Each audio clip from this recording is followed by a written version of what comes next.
Hello and welcome to News Across Nigeria, where we inform you on what's happening across the Nigerian Federation. Thank you for joining us. I am Olumide Macaulay. Now we begin with this story, and that announcement by Dr. Christopher Kolade was for the winner of the Best TV Station of the Year, Channels Television, which you'll see shortly.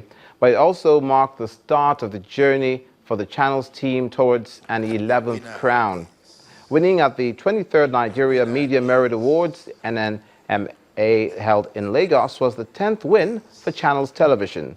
The winning streak began in the year 2000, then in 2001, again in 2003, again in 2004, also in 2008, as well as in 2010, also in 2012, 2013, 2014, and now 2015. Channels TV's Gimb Omar also won the award for the Best News Anchor of the Year. One man who's felt every pain or joy of this journey is Channels Television's Chairman and CEO, Mr. John Momo. On behalf of Channels Television, the management and staff, I want to say a big thank you to everybody. In particular, I want to say a big thank you to all our viewers around the world who have kept faith with us, who have made sure that we remain number one.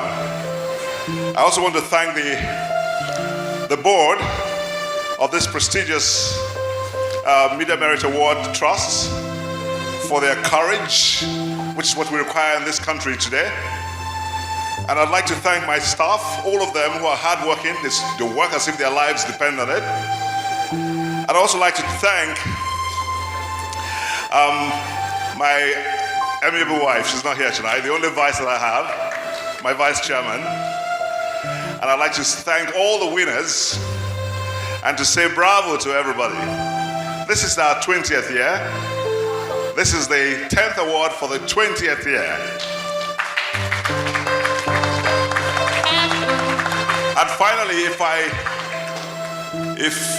I think that the award was truly by our own efforts, I'll be making a mistake. This is to our Lord Jesus Christ. Thank you very much indeed.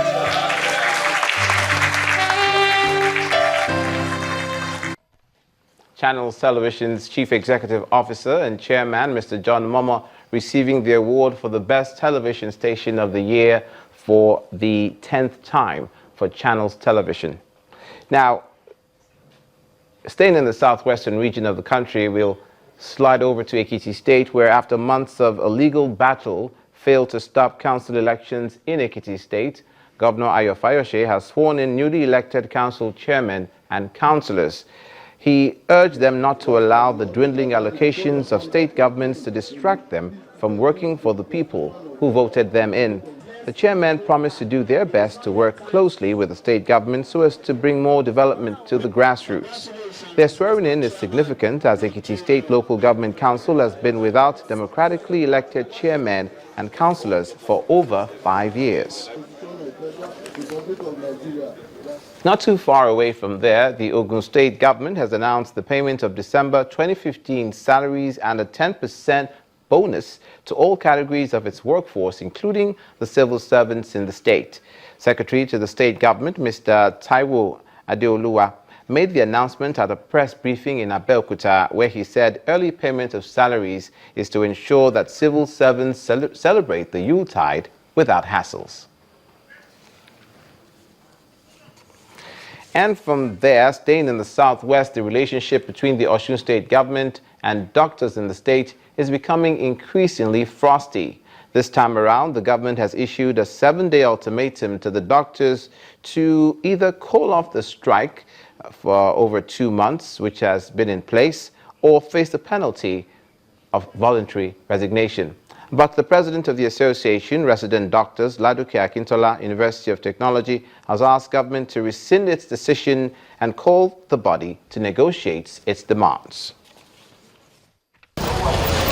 It's over 2 months now since resident doctors and medical doctors in the state-owned hospitals in Osun State went on strike. This has led to a near standstill of activities within the hospital, leaving many patients to seek medical care from private hospitals. Now the doctors have met again and they are agitating for the tax imposed on their take-home pay, which they say is exorbitant. They are accusing the government of withholding a significant percentage of their salaries without any formal or informal negotiation. The state government has continued to ignore the federal government-approved adjusted commerce and relativity payments to our doctors in the hospital, despite implementing the federal government tax for this salary scale in full. This action of the government is totally against the provision of the edict establishing our day teaching hospital. Our members have not had access to pay slips in the last 1 year. Harping on the 7-day ultimatum given by the state government to the doctors to resume work or to be assumed that they resign voluntarily, the doctors insist they have made several peace moves for open negotiations to no avail. Let it be clear that no amount of intimidation or grandstanding can make us go back to work at our own peril and at the risk of mismanaging the good people of Osun State. This is injustice and abuse of the rule of law. I wish to repeat again that we fully support the actions of the doctors because they are only asking for their legitimate dues. We appeal to Osun State government to return to the negotiating table with the affected doctors. The state government believes the impasse can still be resolved when all parties come together. The government has stated its position. The doctors too have also stated their positions. But I want to believe that we're going to arrive at a middle of the road solution that will ensure stability of the system. I believe that the doctors are also going to review their own positions, and at the end of the day, there will be peace. As the clock winds down to the ultimatum, it will be interesting to see who backs down first. But one thing that should be on the minds of the warring parties is the state of health of the patients in the hospitals. You're watching news across Nigeria. Coming up, we'll be speaking with the Public Relations Officer, Southwest of the National Emergency Management Agency, NEMA, on its mandate and efforts during the Yuletide season and concerning the emergency situations in some parts of the Northeast. Please stay with us.